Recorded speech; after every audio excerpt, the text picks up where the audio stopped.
देश की राजधानी में बढ़ रहे कोरोना वायरस मामलों को देखते हुए आसपास के जिलों में भी इसको लेकर सतर्कता बरती जा रही है। इसी के चलते आज डीएम अखिलेश सिंह व एसएसपी डॉक्टर एस चन्नप्पा के निर्देशन में कोर्ट रोड से घंटाघर बाजारों में मास्क चेकिंग अभियान चलाया गया, जिसमें सड़कों पर रोक रोक कर पुलिस द्वारा चेकिंग की गई और बिना मास्क के जा रहे वाहन चालकों के चालान भी काटे गए।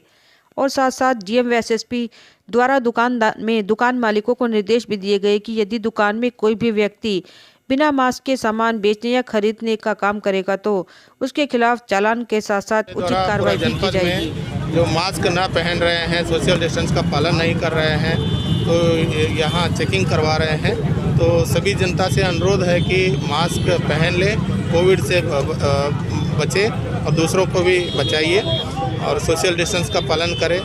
और जो जानबूझकर नहीं कर रहे हैं, लापरवाही बार बार बरत रहे हैं, तो इनके खिलाफ चालानी का कार्रवाई भी कर रहे हैं। और हर चौराहा पे हम लोगों ने पब्लिक एड्रेस सिस्टम चालू करके रखे हैं कि उसमें कोविड से कैसे हम लोग बच सकते हैं, क्या उपाय है, इसके बारे में लगातार अनाउंसमेंट चल रहे हैं। इसके बावजूद भी जो जानबूझकर जो पालन नहीं कर रहे हैं नियम का, उनके खिलाफ जो चालान का कार्रवाई भी कर रहे हैं।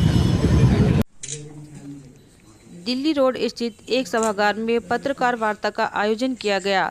इस मौके पर जानकारी देते हुए एल्बम के डायरेक्टर विक्रांत त्यागी ने बताया कि सहारनपुर के आर्टिस्ट की एल्बम का सॉन्ग जी म्यूजिक कंपनी द्वारा लॉन्च किया गया है।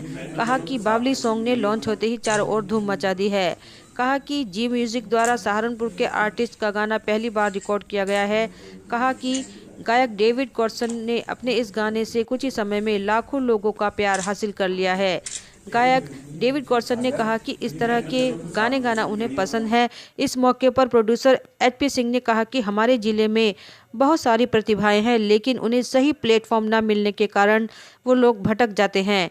डेविड कॉर्सन द्वारा गाया गया ये गाना कुछ ही समय में यूट्यूब पर इसने धूम मचा दी है। कहा कि जिले की ये प्रतिभाएं निखारने के लिए वो हर संभव प्रयास करेंगे। लिंक रोड स्थित व्यापारी सुरक्षा फार्म संस्थान व्यापार मंडल द्वारा आज एक बैठक का आयोजन अध्यक्ष नरेश धीमान के नेतृत्व में किया गया। कार्यक्रम में मुख्य अतिथि महानगर अध्यक्ष बीजेपी राकेश जैन पहुंचे और अपने विचार रखते हुए व्यापार मंडल के सभी पदाधिकारियों से अपील की कि भाजपा द्वारा स्नातक व शिक्षक एमएलसी चुनाव में सहयोग करें तथा भारी मतों से बीजेपी के प्रत्याशियों को जिताएं, जिससे कि भाजपा शिक्षक स्नातक छात्रों की समस्याओं को ठीक प्रकार से उठा सकें। इस बैठक में मुख्य रूप से मनोज ठाकुर, दीपक रहेजा आदि कार्यकर्ता मौजूद रहे।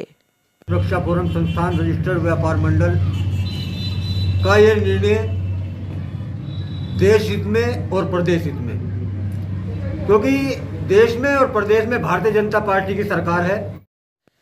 सैनिक कल्याण एवं पुनर्वास बोर्ड की एक बैठक का रोडवेज स्थित कार्यालय में लेफ्टिनेंट कर्नल मोहर सिंह के नेतृत्व में की गई, जिसमें मुख्य रूप से सिटी मजिस्ट्रेट द्वारा रिटायर हुए सैनिक आश्रितों की समस्याओं पर विचार विमर्श किया गया तथा संबंधित अधिकारियों ने सैनिकों की समस्याओं का जल्द निस्तारण करने के साथ साथ सैनिकों के बलिदान को नमन किया और सैनिकों द्वारा देश हित में किए गए कार्यों की सराहना की। इस बैठक में मुख्य रूप से कैप्टन जसवीर सिंह, कैप्टन समर सिंह, सूबेदार राजेश पुंडीर, हवलदार हरबीर सिंह, हवलदार कृष्णपाल, श्रीमती शकीला बानो, श्रीमती चंद्रप्रभा, श्रीमती प्रकाशो देवी आदि लोग मौजूद। अंबाला रोड स्थित समाजवादी कार्यालय पर आज समाजवादी कार्यकर्ताओं ने पूर्व जिला अध्यक्ष जगपाल, नगर विधायक संजय गर्ग के नेतृत्व में समाजवादी चिंतक रामचरण दास की पुण्यतिथि सादगीपूर्ण तरीके से मनाई और सभी कार्यकर्ताओं ने उनकी तस्वीर पर पुष्प अर्पित करते हुए उनके द्वारा किए गए कार्यों को याद किया। इस बारे में जानकारी देते हुए जगपाल दास ने बताया कि रामचरण दास केवल एक जाति धर्म विशेष के नेता नहीं अपितु सभी धर्मों व जाति के नेता थे। इस कार्यक्रम में मुख्य रूप से नगर विधायक संजय गर्ग, जगपाल दास, पूर्व जिला अध्यक्ष फैसल सलमानी, उदयवीर कश्यप, मांगेराम कश्यप, आजम शाह, नगर अध्यक्ष अब्दुल गफूर, हरपाल सिंह वर्मा के अलावा अन्य कार्यकर्ता भी मौजूद रहे।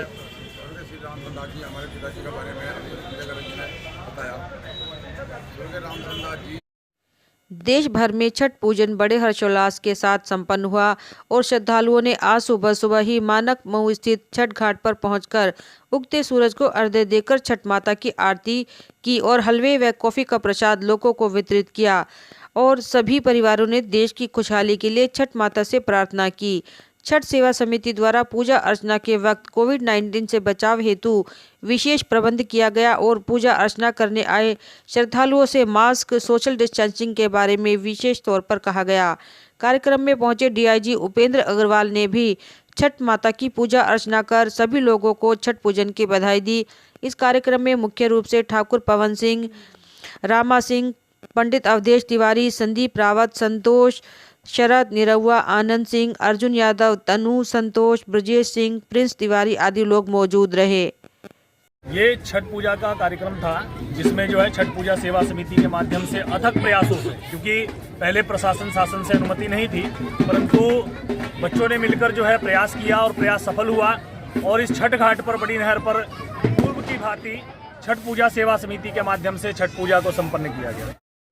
सहारनपुर में बढ़ रही चोरी की घटनाओं को देखते हुए सुरक्षा के मद्देनजर डॉक्टर एस चन्नप्पा के निर्देश अनुसार चोरों के विरुद्ध चलाए जा रहे ऑपरेशन के तहत चिल्काना पुलिस ने ग्राम घाटड़ा रजवाही की पुलिया के पास से आरोपियों को गिरफ्तार किया, जिनके पास से एक तमंचा, 315 बोर व कारतूस, 50 किलो के 12 बाट सेंट्रो कार बरामद की। इस बारे में जानकारी देते हुए एसपी सिटी विनीत भटनागर ने कहा कि यह काफी समय से चोरी की घटनाओं को अंजाम दे रहे थे।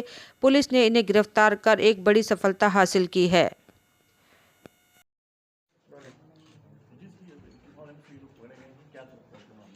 देखिए, ये थाना चिल्काना पुलिस ने 5 अभियुक्तों को गिरफ्तार किया है और इनसे जनपद में कई अलग अलग थानों में जो चोरियां हुई थी पिछले कुछ दिनों में, उनका माल बरामद किया है।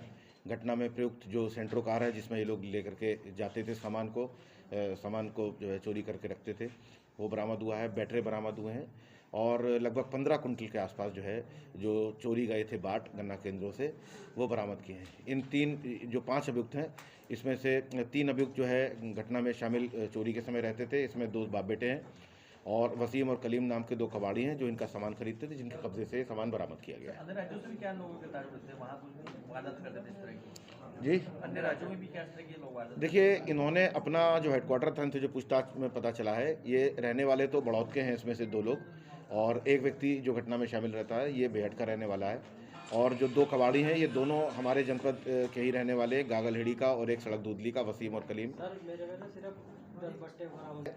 इन्होंने जो है कई चोरियां करी थी। देवबंद में इन्होंने चोरी करी है, गागलहेड़ी में, नांगल में और चिल्काना में, तो उसका सभी का जो है ये माल बरामद किया है। और जो सेंट्रो कार है, जो ये अनस नाम का व्यक्ति, अनस उर्फ इनाम, जो जिसको चलाता था और इसका बेटा उमैर रहता था साथ में, उनसे बरामद हुई है। जैसा कि आपने दूसरे राज्यों के बारे में बताया, ये रहने वाले बड़ौद के हैं, मगर इतनी ज़्यादा घटनाएं चोरी की इन्होंने करी थी कि इन्होंने अपना हेडक्वार्टर, अपना निवास बदल करके और यमुनानगर में कर दिया था। हम उनसे संपर्क कर रहे हैं जिससे कि जानकारी हो सके कि क्या वहाँ भी इन्होंने कुछ घटनाएं करी हैं।